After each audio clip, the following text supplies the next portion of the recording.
Good morning, everybody, and good afternoon to South Korea. My name is Dennis Flad. I'm very happy to welcome you to this first event of the Enterprise Working Group of the Crypto Valley Association. It has been a long journey to this event today. First, of course, we planned to have it as an event, but then the crisis broke up and we had to change it now into an webinar event. But I'm very happy that my colleagues from all over Switzerland and Europe and Asia and Korea especially have been dialed in. This will be a session where we have use cases and give you an insight and look into the Enterprise Working Group of Crypto Valley Association. You will have the chance to ask as well during the presentations of the different speakers questions. There's a little Q&A button at the very end of the screen that you see. Please place your questions there, and we may be then happy to come to these questions and dial you into the audience or into the group here as well for placing your questions. I would like to thank everybody that made this event today possible. First, of course, our partners and speakers from Korea, from Loop, and especially our colleague Choi, and from the University of Sogang, Professor Park, who will join in a second into the meeting. But of course, as well, our local partners, the University of Zurich with Claudio Tressone, the professor that is as well in charge of the blockchain center of the University of Zurich, and Pedro Lopez from Richemont, luxury goods and watches in Geneva, who will as well showcase his case of Richemont. And last but not least, of course, our colleagues from the Crypto Valley Association, our person in the board, Kevin Lally, who is the original initiator of that enterprise working group, which I would like to thank you, and Jerome Belli, our new chair or our new executive director of the Crypto Valley Association. And a special thanks goes, of course, to Jan Gerardi and Raleigh Hill, our Mr. Communications and Mrs. Event Planning of the Crypto Association. And with me, my dear co-chair, Mauro, who will as well coordinate a little bit the Q&A session, who is with me in the talk today as well. Thank you very much. And let me quickly give you an introduction into our Crypto Valley Association working group for enterprise solutions. First of all, the question is always, what are enterprise solutions? There are a couple of very sophisticated definitions of enterprise solutions and what our enterprise solutions are for. And they all talk very quickly about the exchange of data between the organization and to disseminate and drive a mission critical process and so on. But at the end, it is a very clear question that we need to answer. It's actually, how the heck can I improve my business processes with blockchain technology?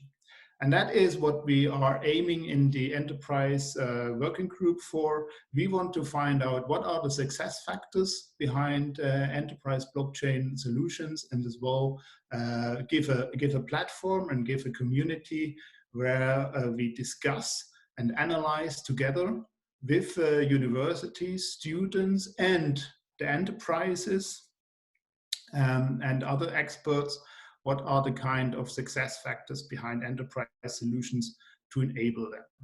And why are we actually doing it? Well, we all know we are in a moment where the paradigms of the economic systems are changing. We're moving from old economy of multiple channels and inconvenience and inefficiencies and market inefficiencies into a digital economy. That's the big story since years, the digitalization of economy. Especially today as well, the Corona crisis showed us how important it is that you can as well work digitally if it's not possible that people are physically at certain stores, at certain locations to do actually commerce with you. I think the crisis shows us that very clearly. Well, but in this digital economy, we have actually two main options. We have an option A, where that is a little bit the winner takes it all approach, where platforms, where marketplaces are coordinated by new intermediaries. And of course, that brings a very efficient market situation, because suddenly information and information technology enables that more information is available for the market participants than before. But of course, it holds as well the risk that markets become, over short or long, market inefficient. On the other side, we have the distributed ledger technology that can help us to bring actually market efficiencies and markets together, where multiple partners or where decentralized networks are actually exchanging and making commerce possible and trade possible between the parties, which then again generates more market efficiencies and the status of the survival of the fittest, the survival of the best market providers is there granted even more. And that's a little bit the area where we want to dive in as an enterprise working group, and where we are working and discussing that more. So what do we actually want to do? We want to first of all give orientation. We have an expert group, about 10 people, who are currently working on a white paper or on a report, which I would like to present hopefully at the next event that we are planning, on the different success factors behind enterprise blockchain solutions. It will be a multi-authored report that we are working there, and where we really want to show hypotheses on enterprise things. On the other side, we want as well, and Mauro will talk about that in a couple of seconds, we want to work with the universities on projects and research, so together with the students, to really analyze. So what are these success factors for enterprise blockchain solutions? What is needed that they become? And last but not least, share that, of course, with a broad audience in the means with such events, for example, or other kind of meetups that we want to do. As I said, we have a working group that is currently working on key success factors, and we actually identified in that working group 5 key success factors for market-efficient enterprise blockchain solutions. First of all, and that sounds clear, but it's probably not so clear to other people, key thing is you need to have a use case that really brings an economic value, which means you have already an existing economic system in many cases, and blockchain technology could help actually to replace them. But if it is not helping either to produce a new marketplace and a new way how we do commerce, or it is not helping in bringing our transaction cost of a trade further down and really to gain their efficiencies, there's only a little economic value that we can realize. And so technology-wise, the solution might make sense, and blockchain technology can very well be used for that. But when it doesn't make economic value, then it's very difficult to find for an enterprise a business case behind that. Another key success factor that we have identified is, of course, how easy it is to digitalize and de-digitalize the assets. Blockchain networks are digital networks, so only digital assets, digital values can be exchanged between the different parties.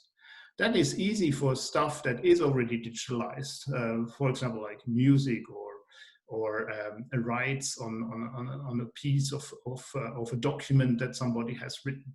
It gets more complicated when you have physical goods like wine or oil and so on to trade between each other. Then, of course, you need to harness the enterprise blockchain for the incumbent. It needs to be built into the existing economic systems that we have. It needs to be built into the existing processes that the incumbents, the current participants in the market, are already focusing or already have built the processes around it. Because if the migration costs into a new solutions are too high and too complicated, the whole thing will not fly. Then, of course, make it simple to adopt and to get reach. At the end, we're talking about networks. Every enterprise blockchain solution is only as successful as it has participants in that network and on that platform. And to make it simple and easy is one of the key success factors for getting reach. And last but not least, although it is a decentralized solution, and it is multiple parties out there, and we often say blockchain is the network for trust and trust building, it still needs a certain kind of governance and rules that are defining how the trade and how the collaboration on the network, on the enterprise solutions is working. And that's the fifth success factors. Now, in the working group that we're currently working, we are elaborating in more detail what is behind those identified 5 success factors that we have. That will be part of our document that we will launch later in this year. Another topic, as I said, from the enterprise blockchain solution is working with universities. And I would like to hand over quickly to Mauro, who runs that initiative, to introduce a little bit what he is doing in that field. Yeah, thanks a lot, Dennis. Good morning, everybody. So as Dennis mentioned, my name is Mauro Cappiello, and I was working during the last months together with the universities to basically prepare a basis so that the members of the CVA Enterprise Working Group could start working together with us and the universities on topics to do that research, which Dennis mentioned, to kind of really then elaborate a little bit more deep dive into these topics. So I think what we have done in the last month, so we have established collaborations with the different schools, which you can see as a Hochschule Luzern, the school in Technology University in Hamburg, the ZHAW in Zurich, as well as the University of Zurich. And we also in collaboration with EPF Lausanne to set up that collaboration. What we have done is we've put together a list of topics that we thought could be relevant to this group. Firstly based on industry, but also based on the ETSA. This is a new token standard. They have a framework which we took into consideration, but also we looked at what schools, what are their experiences, and also based on that, we selected a couple of topics that we can research. As part of that, we also, the students, I think the ones from the University of Hamburg, put together a list of about 50 universities in Europe, which are focusing on blockchain and have already some experience. We want to make that available to the working group as soon as we can from a technology point of view. And so, I was kind of on the title, I said we're open for business. We're kind of really ready to decide which topics we want to research first in 2020 as well as 21. And we would like this group and the working group members to participate and vote, give us an indication what they think is the most important. As part of that, we put together a Google form, and you can see the link on the on this presentation. I will also put the copy in the chat, and we will probably be able to send this around afterwards too.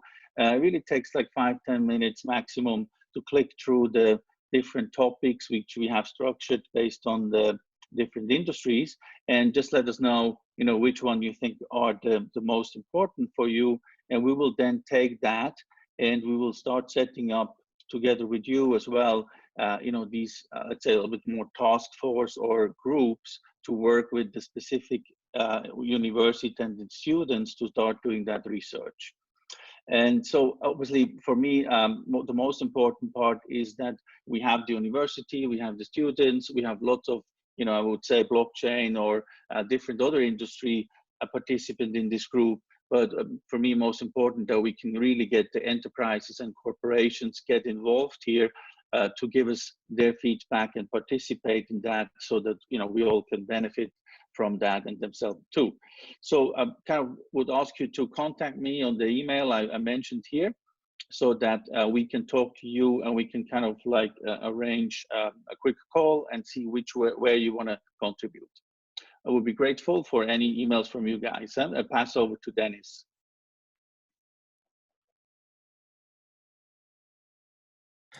Thank you very much, Mauro. And I'm now very happy to hand over to Korea and introduce my colleague and as well co-chair of the working group, Choi, who works closely with Icon Loop, one of the sponsors of this event, but has now just recently joined MyID Alliance, an initiative in South Korea for multiple parties in the enterprise blockchain area, where it is about ID sharing. And you will showcase us this case, aren't you, Josh? Thank you, Dennis. As introduced by Dennis, my name is Choi. I'm really, really happy to join this event from Korea. It's a really, I think it's really good, our example of doing collaborative effort, especially in the COVID-19 epidemic. And I just wanted to share some of the use cases that we are building based on our enterprise blockchain solution here. Okay.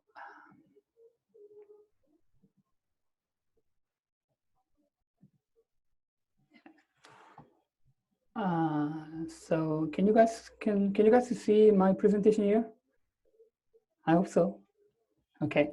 Yeah. So okay. So let me firstly start with a short introduction to myself. And my name is Choi, as I mentioned, and I'm a Deputy Executive Director of MyID Alliance, which is a nonprofit but business-driven association, which is composed of around 60 different companies and institutions and organizations who are willing to apply blockchain-based, ID platform, which we call Decentralized ID, to their any kind of verification process for their customers in their products and service.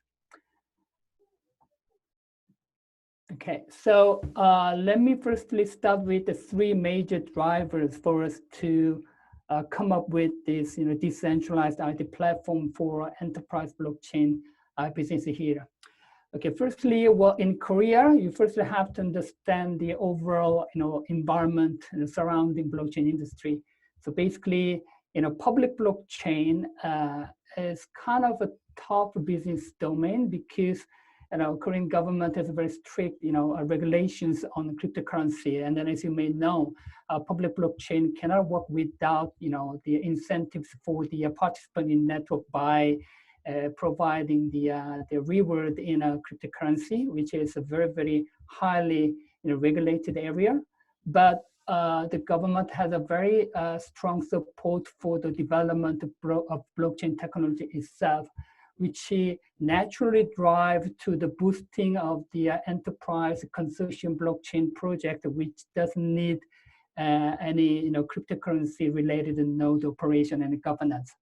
So since 2018, and there have been lots of government pilot projects and call for research and development of blockchain, and a lot of pilot project which is aimed to apply blockchain for any public services.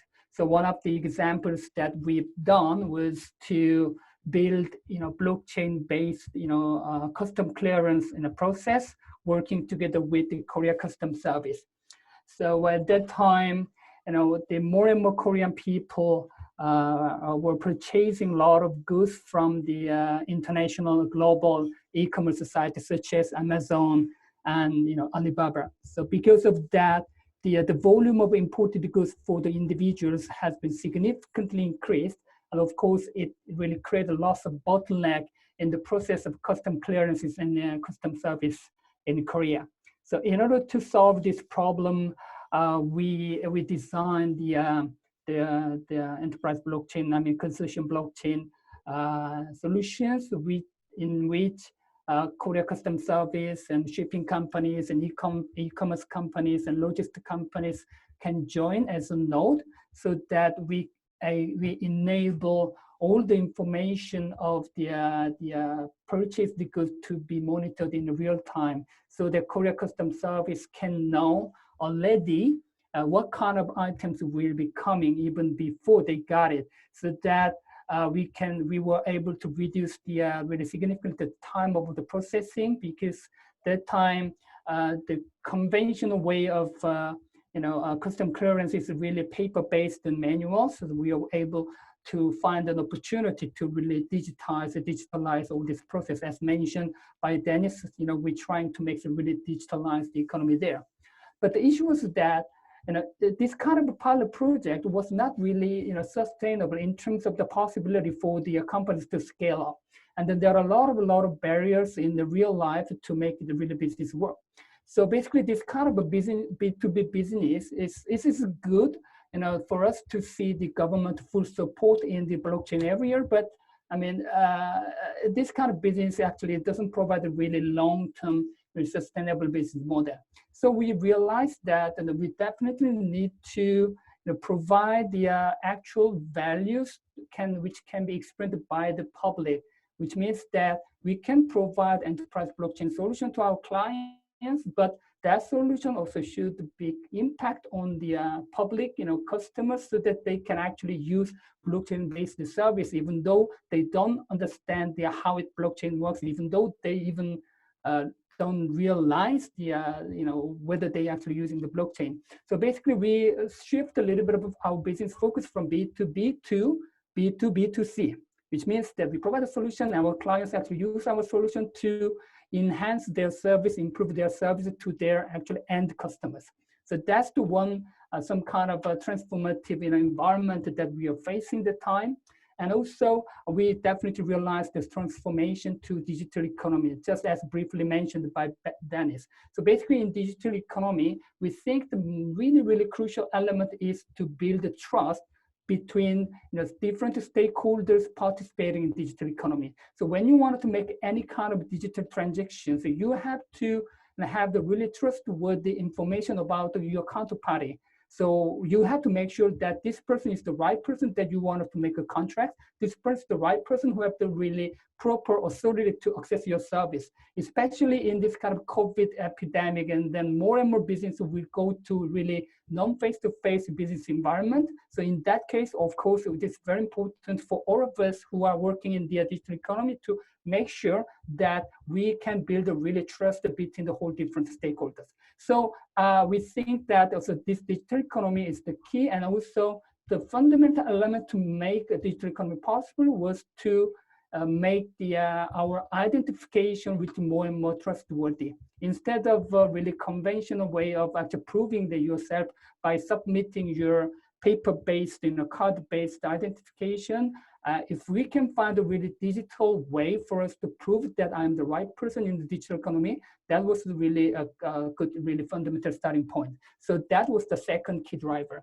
And also accordingly, as digital economy has been evolved, also the digital identification system has been evolved as well. So in the past, in order to make sure that you are the right person to request any kind of access to your digital service, online service, and then you have to actually authenticate the user. And then currently what we do is basically we rely on reliable third party to prove that I am the right person. For example, this is why, every time you log in a different services, you are login Facebook login or Google login, which means that you've got a lot of personal information in this third party, and then you just don't necessarily have to go through all the personal authentication process, and then you just simply go through Google and Facebook. So basically, what this makes all the login services very convenient, but actually more and more information, more and more our personal information actually go to this kind of third party, and then they actually can do a lot of, they can play the game with our personal information. So now we have to think about how can we revive our ownership on our identity? How can we really make more ownership on our identity, and how can we keep our personal information without needing to ask any third party to manage our personal information? So these are three main drivers for us to think about some decentralized ID platform to be applied for an enterprise blockchain industry.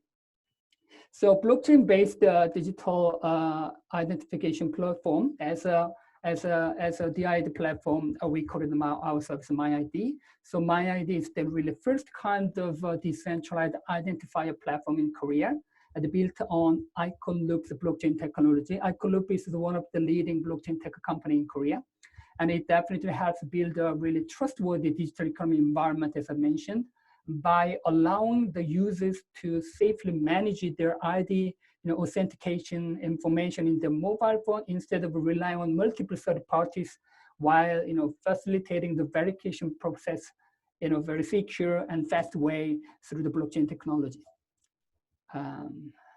Okay, so this is how it works. So as I mentioned, we can, so in decentralized ID platform, you can actually use your ID wallet as an app format, and you use just one ID, and then you can use for the multi-users. For example, every time you wanted to open a different bank account from the different banks, and you have to go through all the same process of authentication yourself, which means that you just distribute all your personal ID and your information to all the different people. So, but in this model, you don't necessarily have to do that. And also, as we use blockchain, basically we can build more strengthened security measures. And as I mentioned, we can build a really self-sovereign identification wall. So in MyID application, you basically can claim your credential, which prove that you are the right person to any issues, and they register their credentials in blockchain. And then you can use this credential for different type of verifiers. It can be e-commerce, it can be finance, it can be sharing economy, it can be retailers, autos. If they wanted to prove, if they wanted you to prove that you are above 20 so that you can buy alcohol, or if they want you to prove that you have the right to vote, or if they want you to prove that you are eligible for any kind of service, and they don't necessarily have to ask all the personal information or the complicated process, and they just can check the credentials in blockchain where your original credential was saved. So this is a little bit more detailed service flow. I'm definitely open to open my presentation to the attendees here. So after the presentation, you guys can actually check this file. If you want, I can ask my colleagues in Crypto Value Association to share my presentation here. So this is a little bit complicated picture, but basically the same. Basically, you own your identity. You keep your personal information in your mobile phone app, and you just save the credential, which proves that you are authorized. That information is saved in the blockchain, and any verifier who wants to verify you, and they just can check the credentials so that they don't necessarily ask you to take all the process of authenticating you. So these are the members of MyID Alliance. So as for today, so we have 57 members. So basically, Shinhan Bank is the Korea's biggest retailing bank, and also we have Samsung Electronics, and also we have Yanolja, which is the biggest hotel reservation app in Korea, and also we have the Saramin, which is also Korea's #1 HL recruitment in a portal. And we have also some schools and non-profit organization. Recently, we are also having quite a lot of crypto exchanges who are always struggling to set up a really reliable KYC process. So basically, all these partners are trying to build different use cases by using the MyID platform. So these are several use cases that we're building.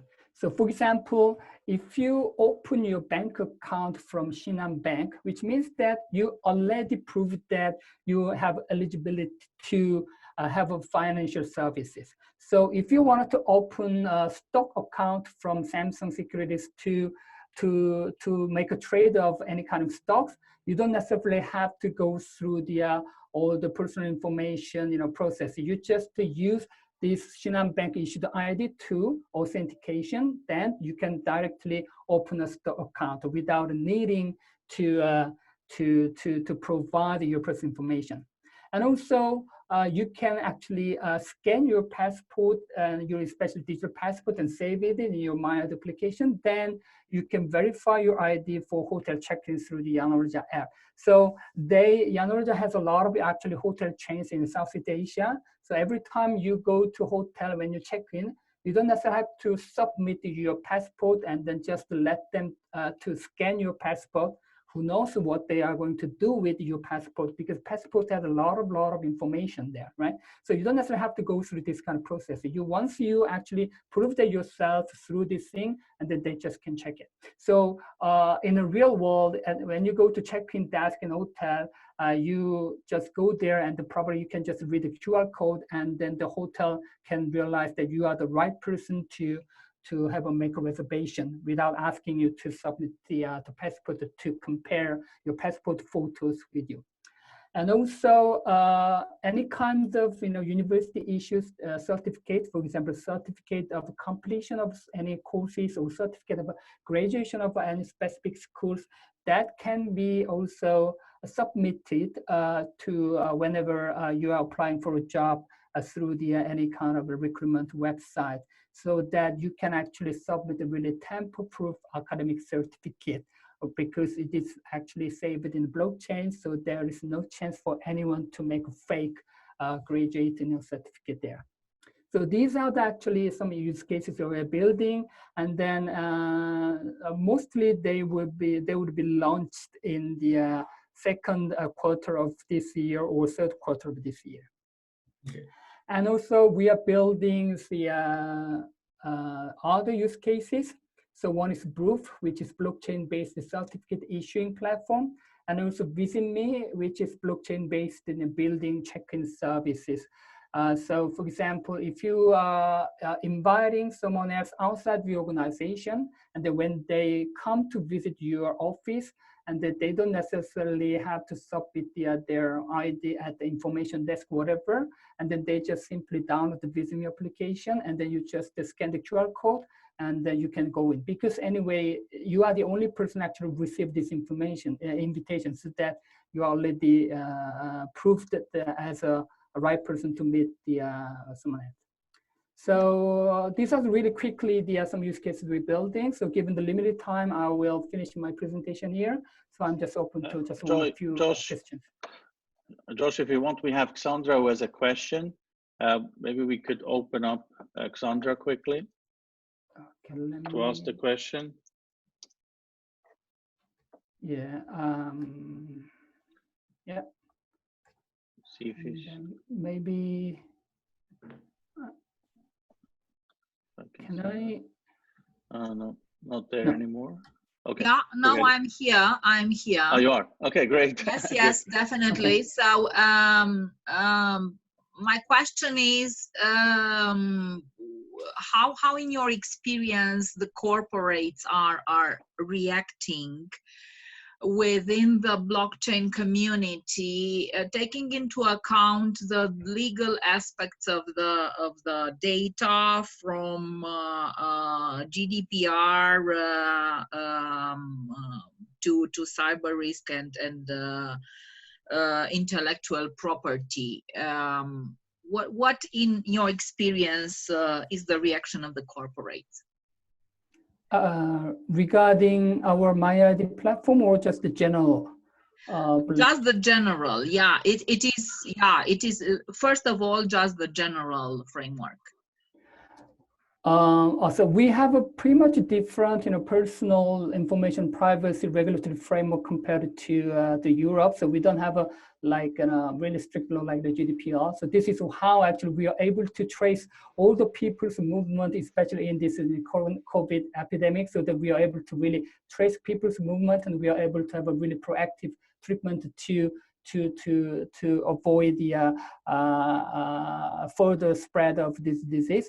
So in a blockchain here, I think it's kind of half and half. I mean, people are, of course, the companies are a little bit sensitive to the protection or distribution of course the personal information. But this is why people also expect the blockchain technology to solve this problem. But at the same time, in general, in cultural, settings in Korea, we have quite a stronger trust in the government or institutions in terms of the managing our personal information.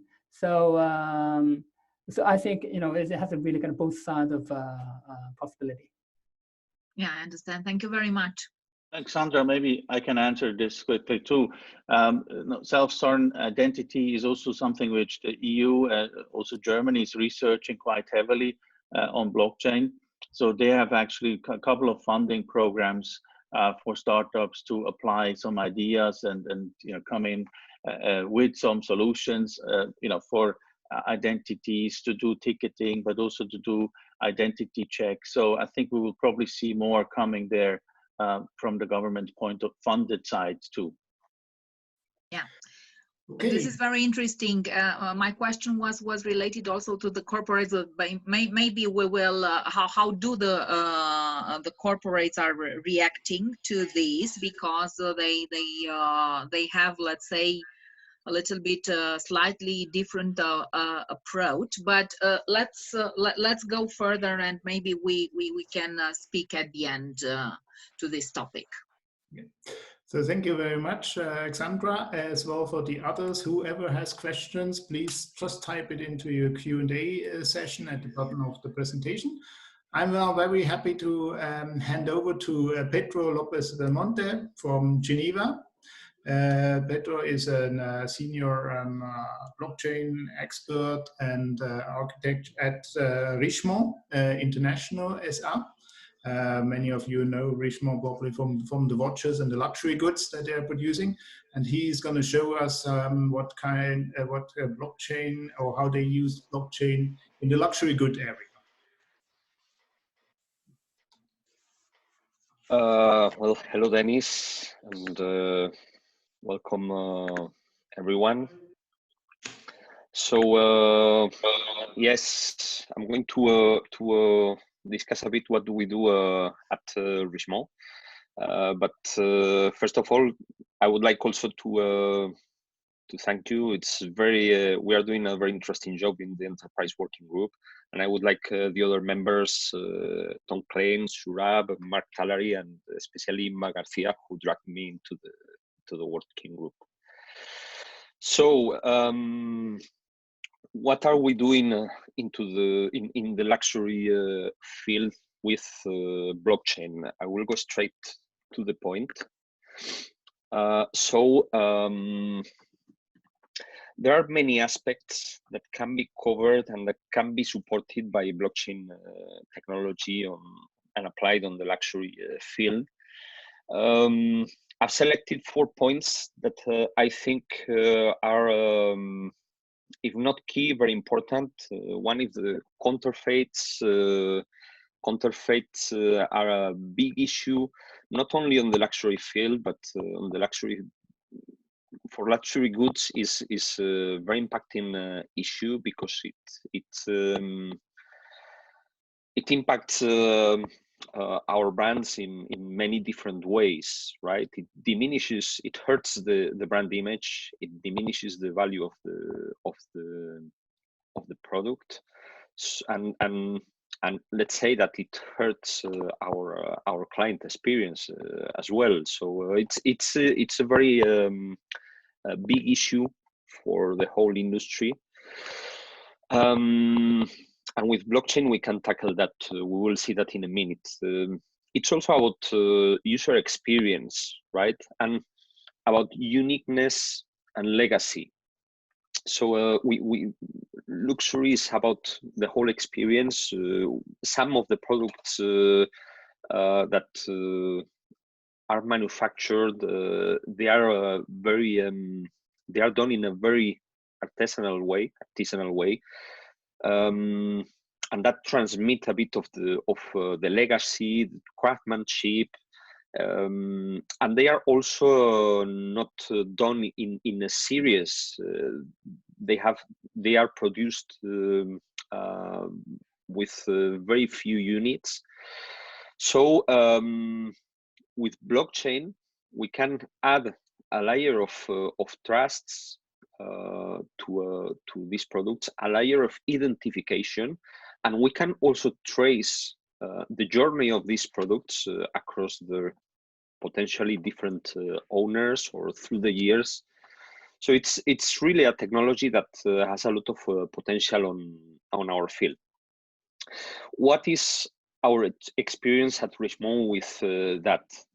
Well, at Richemont, we decided to first divide the experience in two different areas: business to consumer and business to business. So what it was important for us with both areas, it was to learn. We started the journey in 2018, and if you, those of you that already were a bit into the blockchain world, you will remember that 2018 was still a period of blockchain hype.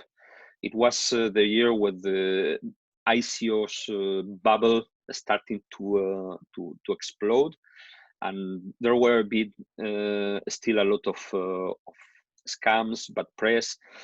So for us, it was a bit challenging, and we thought this could bring value to our business, but we wanted to learn. We wanted to understand the technology to really ensure that this was possible. And we wanted to learn also the value that this could provide to our customers and to our business, right? So in B2B, we started with two projects.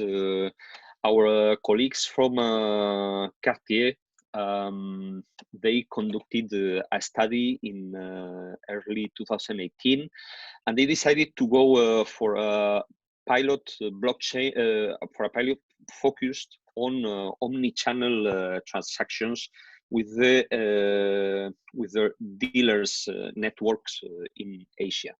And we did this pilot with VeChain blockchain. At Richemont itself, we started with a proof of concept regarding intellectual property with a product called Blockchain Your IP, which is made by a French startup. We started this product allows us to register designs, concepts, and other kind of documentation. So we get a timestamp and a kind of certification of each document. So when we share these documents with our partners, especially for product conception and design, we have a proof that our design was issued by us and is our property, right? So this IP project, it has it's easy to use. It has a magic box. It's a drag and drop, and basically it stores the document in a special centralized repository. But the hash or the signature of the document is stored in Bitcoin blockchain. Okay, we choose Bitcoin might seem a bit of a weird choice here, but we chose it for different reasons. Main one probably because it was POC, and actually because statistically it has been the less hacked blockchain network so far. So speaking about intellectual property, that was also an important factor for us. How the protection process works, after we drop the documentation, a hash is generated. We register the transaction in the blockchain, not only with the hash of the original doc, but with the timestamp, and this hash gets recorded into the Bitcoin blockchain forever. So we have a permanent proof of the document, the structure and the content of the document with a timestamp associated. Of course, it's a permanent proof as long as Bitcoin network prevails, right? And we move to the B2C area. What were our goals? So I mentioned also the counterfeits. I mentioned before the counterfeits, with also a great market which is associated with this problem or issue. And also we wanted to explore the aspects of privacy and data ownership, which are also quite important and probably more and more relevant. So speaking about our customers, we wanted to ensure their privacy and their sovereignty, or their decision to share the data to whom they were sharing and when, right? In this sense, we have two pilots. Probably these are the most well-known outside our company. So one with Vacheron Constantin and the French startup Ariane. This pilot was launched in May 2019, and it was the goal, or the business case was to provide digital certificates of authenticity to our timepieces, to our watches, right? Traditionally, these certificates, like in many other industries and products, are paper-based with the